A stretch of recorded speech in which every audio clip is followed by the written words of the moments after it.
எந்த காலகட்டத்தில் மிக கவனமாக இருக்க வேண்டும் அப்படின்னு கேட்டுக்கிட்டிங்கன்னா, அன்பு நண்பர்களே, மேஷ லக்னம் தனில் பிறந்தவர்களுக்கு முதன்மையான எதிரியை தருகின்ற திசை, முதன்மையான பொருளாதார நட்டத்தை தருகின்ற திசை, மிகவும் எச்சரிக்கையாக இருக்க வேண்டிய காலகட்டம் அப்படின்னு சொன்னாலே அது புதன் தசை தான்.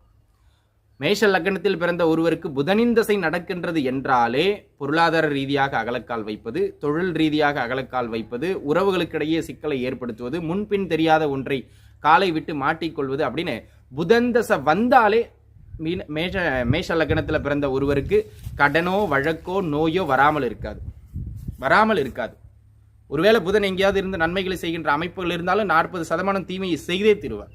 அப்போ புதன் தசை நடக்கின்றது என்றாலே மேஷ லக்னத்தில் பிறந்தவர்கள் சற்று வாளை சுருட்டி கொள்ள வேண்டியது அவசியம்.